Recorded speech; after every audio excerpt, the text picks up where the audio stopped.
It's a beautiful day inside and out. We're so glad that you've come. We have some visitors with us today and a really good crowd. We appreciate the fact that you made the decision to be here.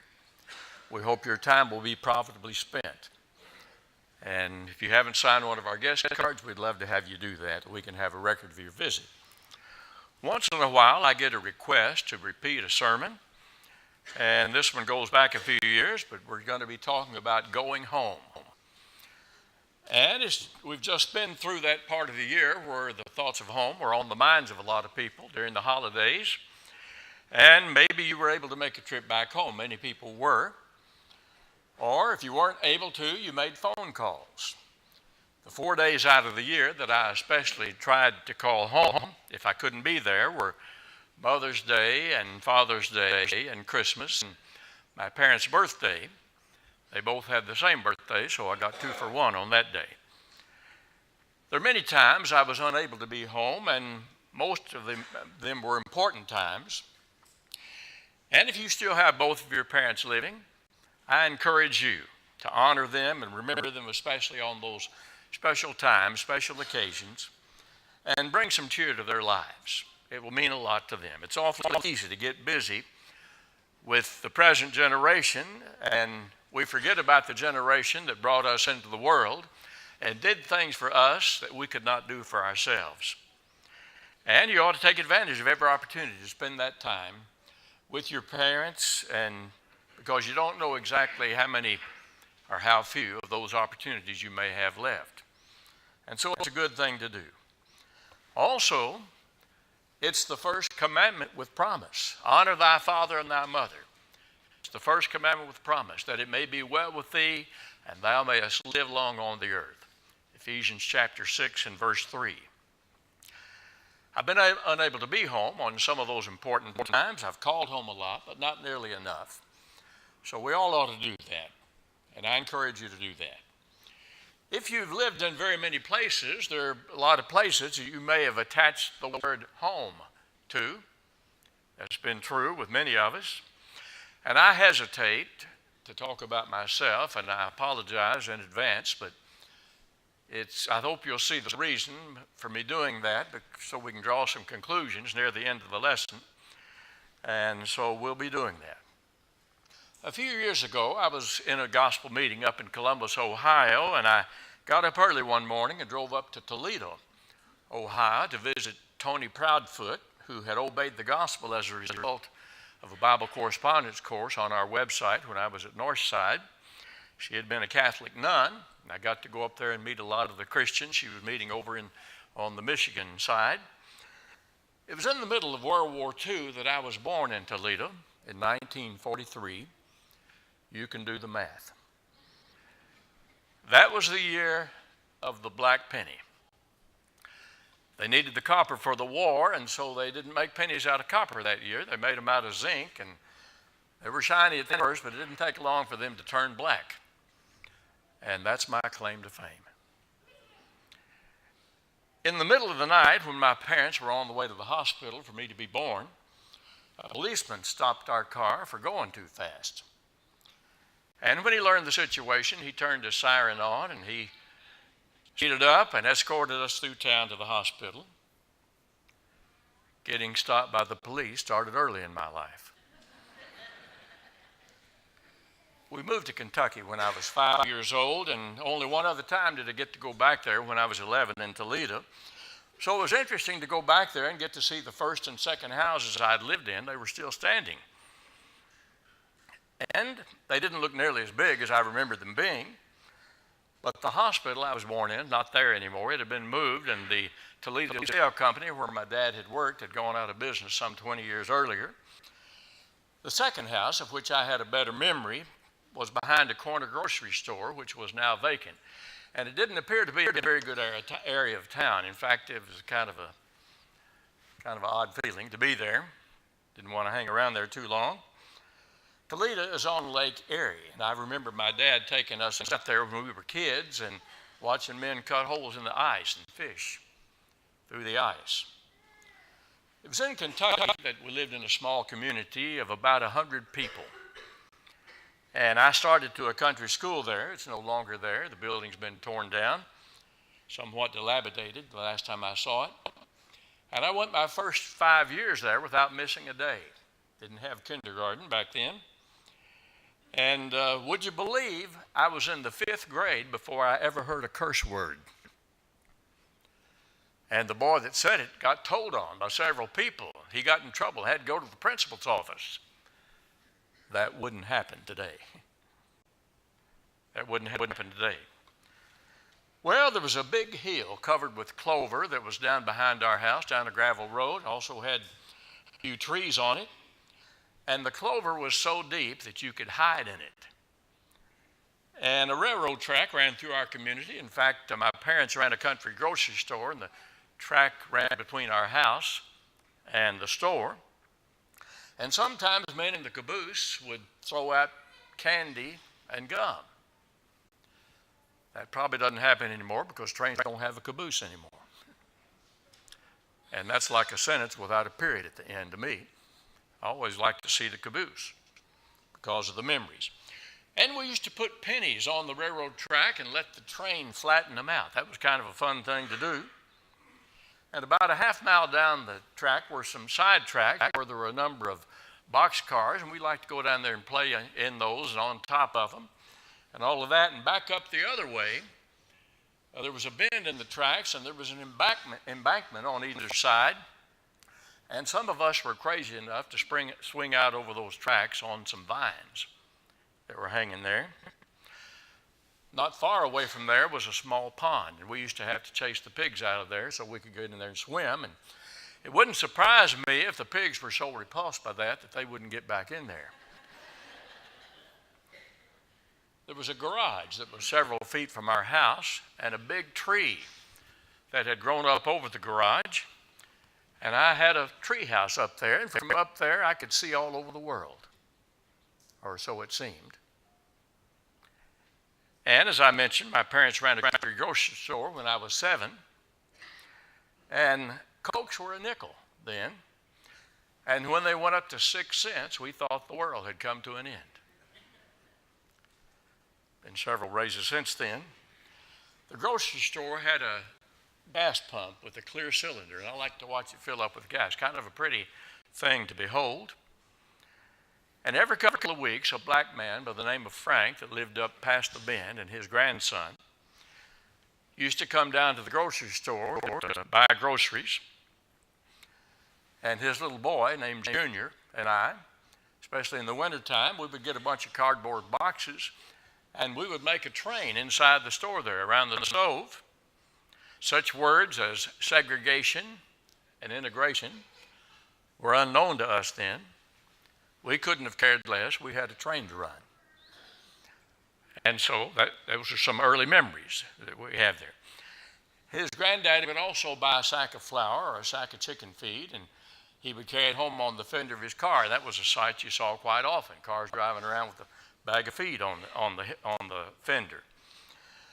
And women often made dresses out of those flour sacks, and I have had shirts that were made out of them. And they made good shirts. There was a coal stove, as I mentioned, in the middle of the store there. And, during the wintertime, a lot of folks would come down there and loaf around the stove and eat a bologna sandwich. And in the afternoon, when I got home from school, I got to shovel some buckets of coal for the fireplaces in the house. We didn't have central heat or anything like that. And about 3 times a week, we had to go up the hill to get a gallon of milk in a glass jar. And a gallon of milk in a glass jar is pretty heavy for a 7-year-old. So you were anxious to hurry up and get that over with. Cream was always on the top since the milk hadn't been pasteurized or homogenized. And we used to ride to church with our neighbors in a Jeep. You could get 9 people in a Jeep back then, before there were laws regulating that, before the seatbelt laws. And 5 of those were children. When I was growing up, I remember my mother singing a lot in the kitchen, and I believe that helped me to develop a love for singing. We did it quite frequently when I was at home. And I also remember her reading stories at night out of Hurlbut's Bible storybook. And those kind of stuck in the mind over the years. My mother was the most generous person that I have known, and she was always giving things to people, and still did to her 35 descendants and even their spouses until she passed away less than 2 years ago. And though she lived on a big Social Security check, she was able to manage that. Our house out there in the country had the best water well around in the community, and folks would often stop there on Sunday afternoon and ask us if they could draw a gallon of water to make iced tea with. It made really good iced tea. Tasted so good. And it kind of felt good to be envied for something. And I was proud of that well, and over the course of a lifetime, I have bragged on it quite a bit. The house that we lived in had a tin roof, and I remember going to sleep a lot of times at night listening to rain beat on that tin roof. It's all you could hear. One side of that roof sloped down pretty low, and we had a lot of rainwater barrels that we placed there to catch rainwater in. Women liked to wash their hair in the rainwater because it made their hair so soft. If you haven't done that, you need to try it. It was also used for bathing, and that was quite an ordeal because you drew the water up by a bucket, a gallon at a time, and the water had to be heated and then poured into a galvanized tub. And there are two things that I will never forgive my mother for, and one of them was me having to take a bath in the galvanized tub after my brother had already used the water to take a bath. And the other one was getting a lick bath on the way to church to get smudge off my face or to make my cow lick lay down or something like that. That's kind of taking care of itself. Incidentally, those rainwater barrels were used for something else too. I used to baptize cats in them.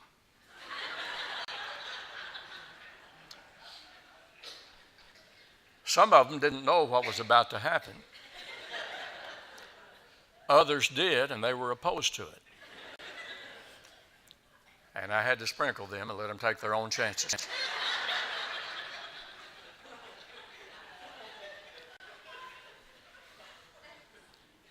That house is where most of my childhood memories come from, that particular place. And there is one other thing, I'll just mention it in passing. I don't want to dwell on it. There was a willow tree in the backyard that furnished a lot of switches.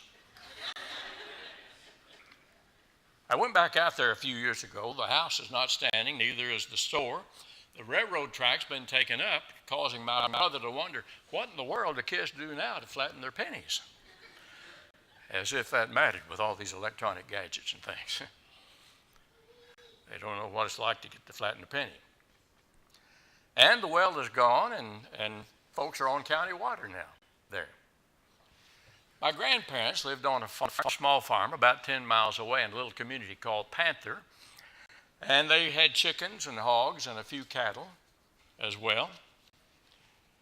And I remember butchering hog one cold Thanksgiving day, really cold, and that was quite an experience. Sometimes if you found a cow laying down in the barnyard, we'd sneak up behind it and try to get on it and ride it before it got rid of us, threw us off. And playing in the hayloft was a lot of fun, and it was my favorite place to be when you were having a corncob fight. You had an advantage up there. The house had a porch going all the way across the front and a swing on each end of the porch. And the yard was full of peony bushes that smelled so good. And that farmhouse no longer exists. It's now a parking lot. And I was 12 when we moved into town. I had my first experience with indoor plumbing and TV. Black and white TV with a little small screen, a lot of snowy pictures. And we got 3 channels, and when you wanted to change channels, you had to go outside and turn the antenna in the direction of the station to try to get a picture.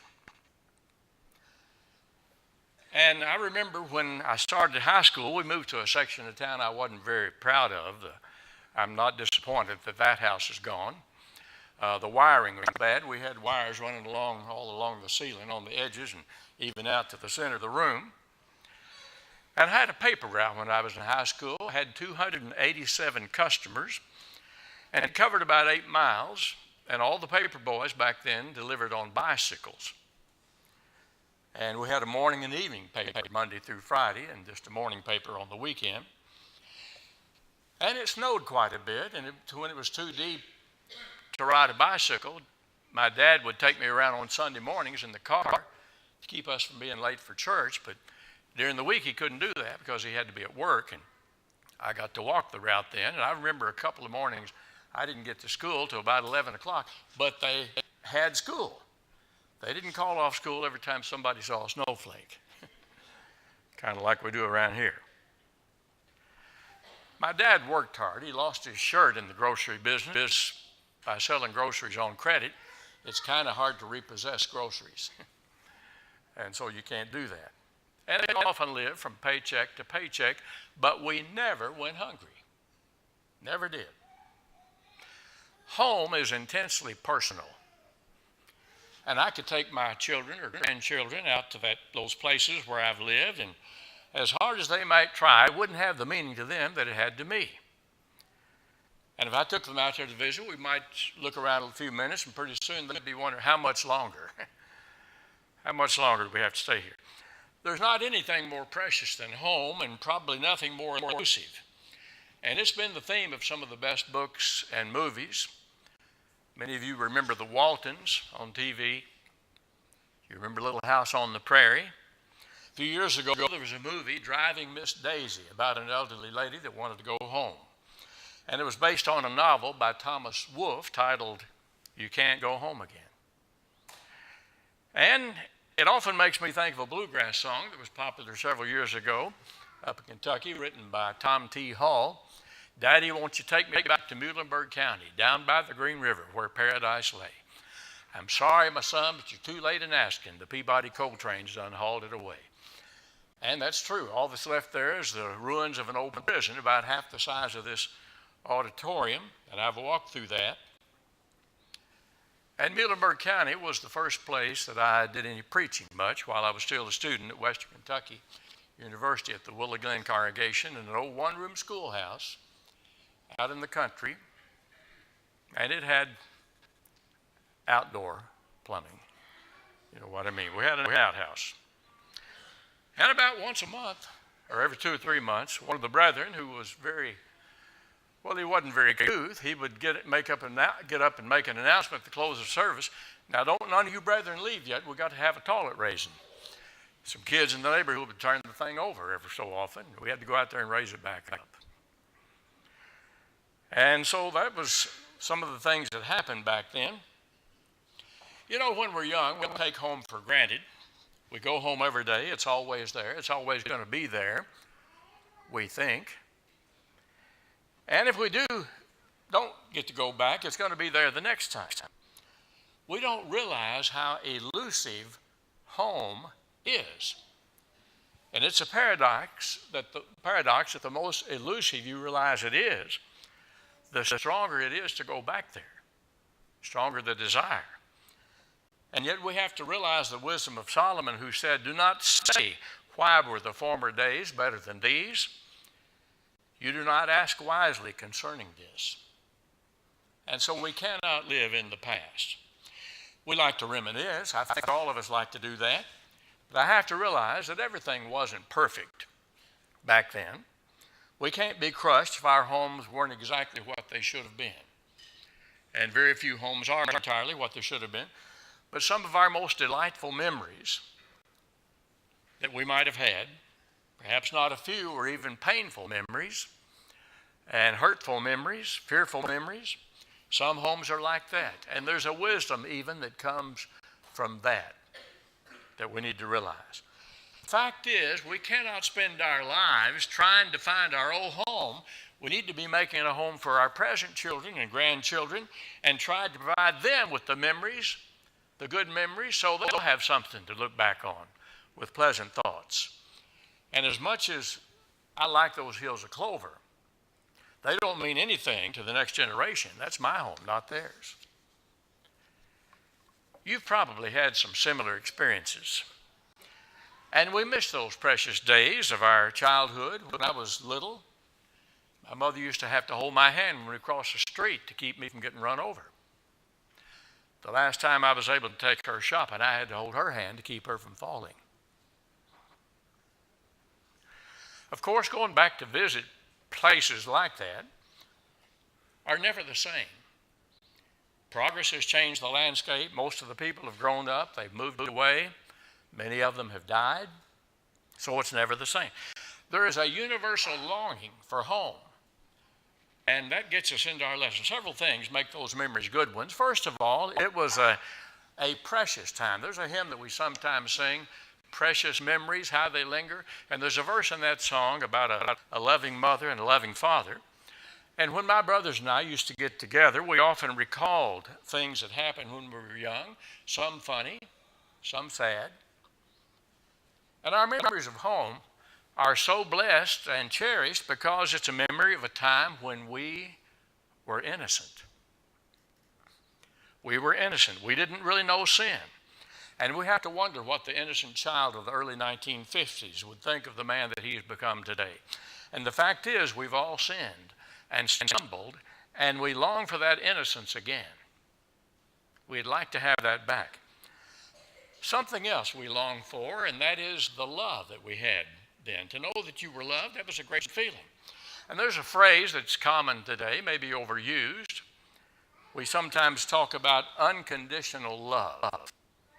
But it is what it was, the unconditional love of a mother and father. Human beings long to be loved. We long for that. And as a grandfather, one of the greatest delights is to pick up a little boy or a little girl and know that they love you. They don't care anything about what you've done in the past because you're their granddaddy or their daddy. And when parents show that kind of love for their children, that's what we long for, to go back and find those arms once again that'll hold us and keep us safe and secure and love us no matter what. And that kind of brings us to our next point. Another thing we long for about home is peace and refuge and safety and security. There's a lot of emphasis on security today. And our parents protected us from the outside world. They protected us from the evil people. They protected us from the bullies of the world. And they kissed away our tears when we were injured physically or emotionally. And they protected us from the elements, whether it was the winter storms or the summer heat. And they gave us a place that was warm and cozy and secure. And there's hardly anything better than feeling secure and nothing worse than insecurity. That's a bad feeling. Something else we had, and that is an identity. We had an identity.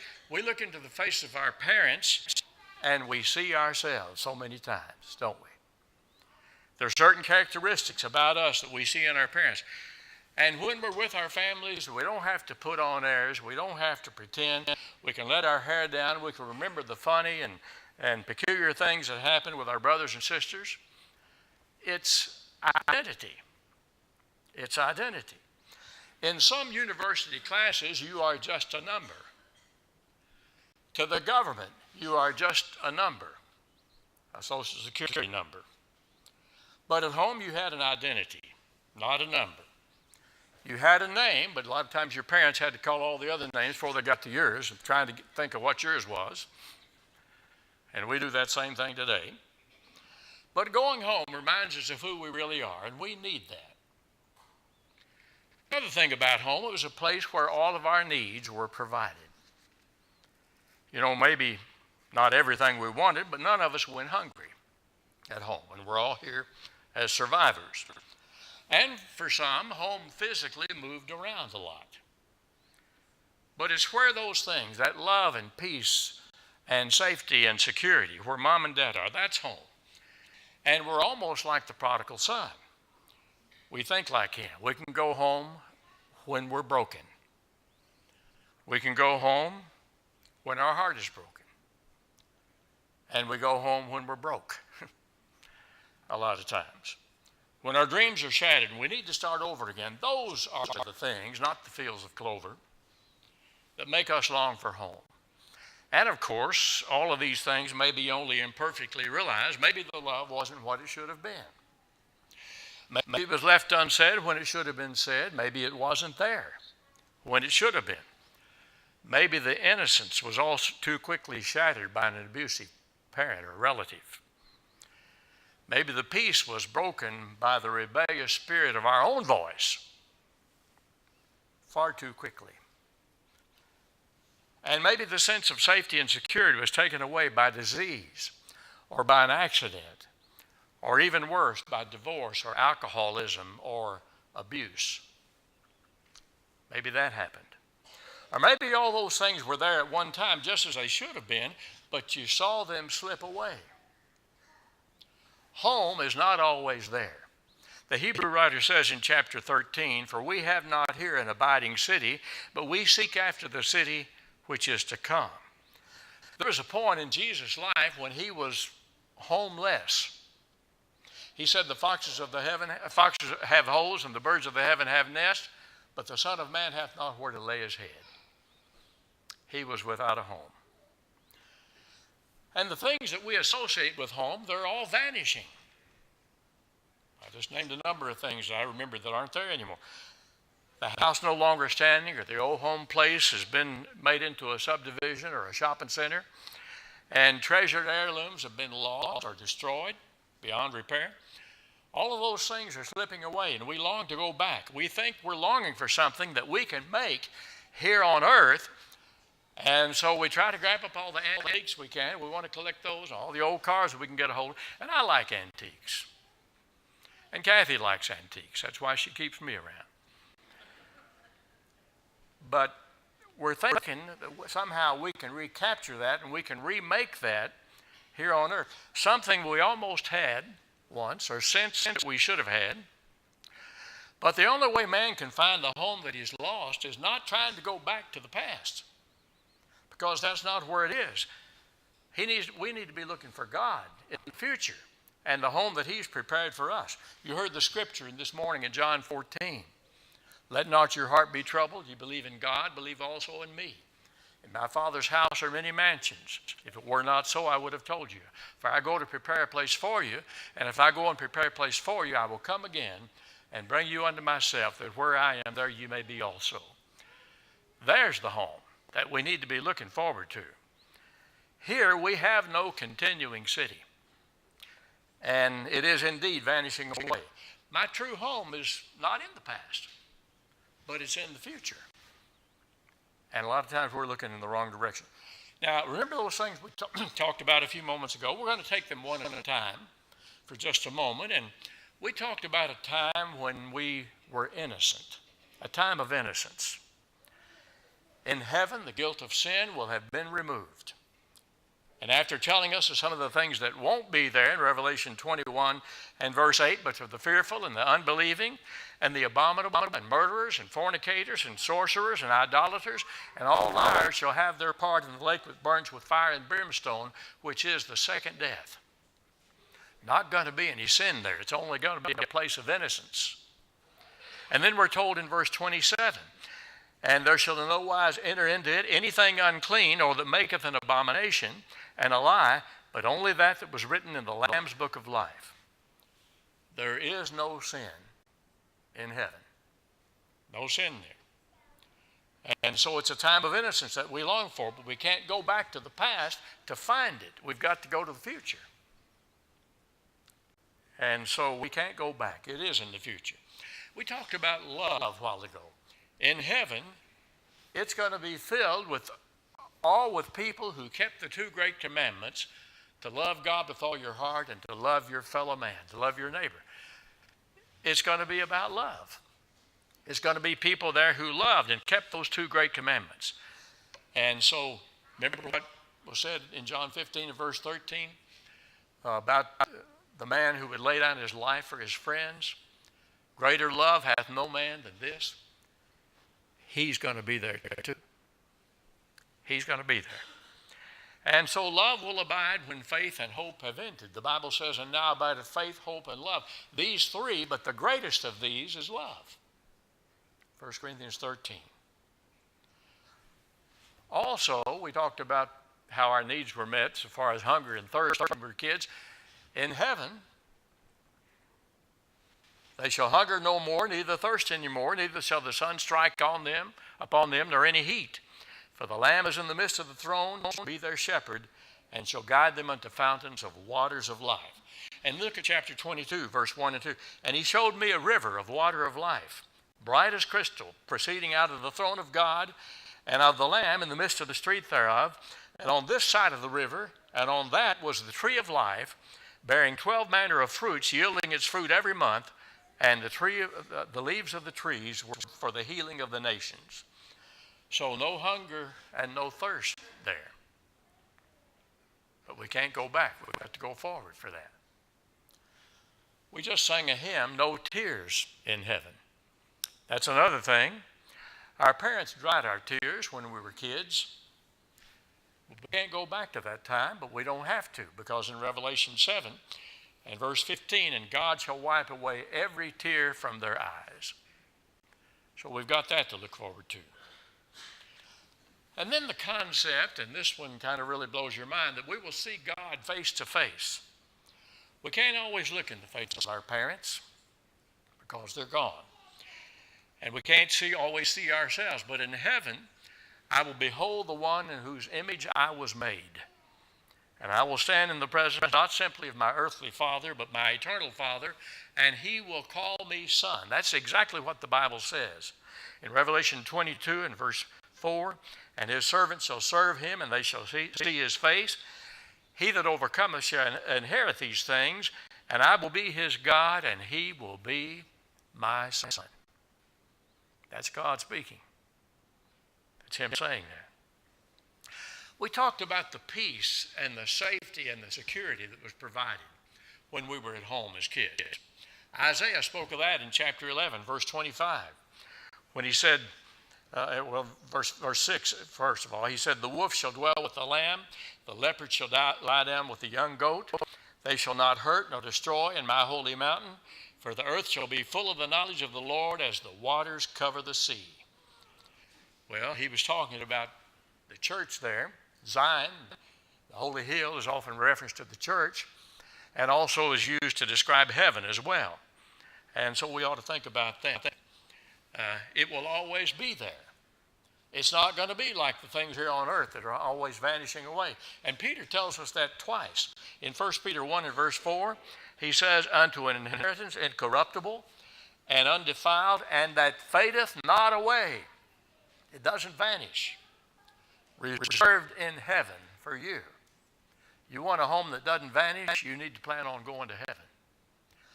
In the 5th chapter, he says, and when the chief shepherd shall be manifested, you shall receive the crown of glory that fadeth not away. Don't we long for that which doesn't fade away? Surely we do. We need a home like that. We want a home like that. And so our real home is in the future. And there are all kinds of people, those in the world who are not even Christians, many of them, unbelievers, who have this universal longing for something that is missing. And they don't know what it is, and they're trying to go back and find it. And they're looking for it in all the wrong places. I may be describing some of you this morning. Maybe you're looking in the wrong direction, trying to find it. It continually eludes them. But do you know where home really is? That's what we need to know. Do you know who your Father really is? In John 14, verse 5, Thomas said unto him, Lord, we know not whither thou goest. How shall we know the way?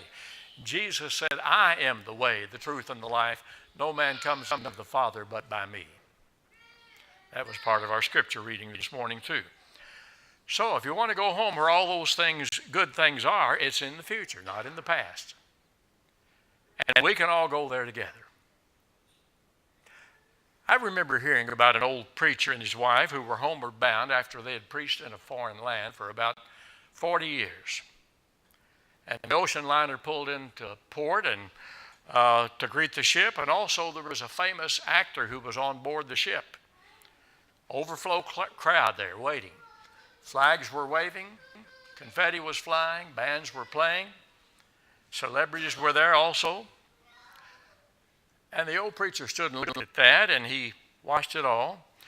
And with a tear in his eye, he turned to his wife and he said to her, it looks like at least some of our brethren could have come to welcome us. And his wife replied to him. She gave him a hug, and she assured him, she said, "The movie star is home, John. You're not home yet." And so we've got to realize that. What a song of delight in that city so bright will be wafted neath heaven's fair dome, with the ransom raised, happy songs in his praise, when all of God's singers get home. Are you prepared for that home that's prepared for the righteous? Have you repented and been baptized into Christ for the remission of your sins, like people were told on the day of Pentecost? Jesus said, "He that believeth and is baptized shall be saved." That's the promise that Jesus makes to you if you choose Jesus. But if you don't make that choice, there's another place that you go by default. And it's a place of misery and regret, and one that we will always regret. The Lord asks so little of us compared to what he gave for us. What's wrong with us that we can't see that and respond like we ought to, with open hearts and a willing mind to be a Christian? This morning, if you haven't obeyed the gospel of Christ, I hope you'll come as we stand and sing the hymn that's been selected for your encouragement.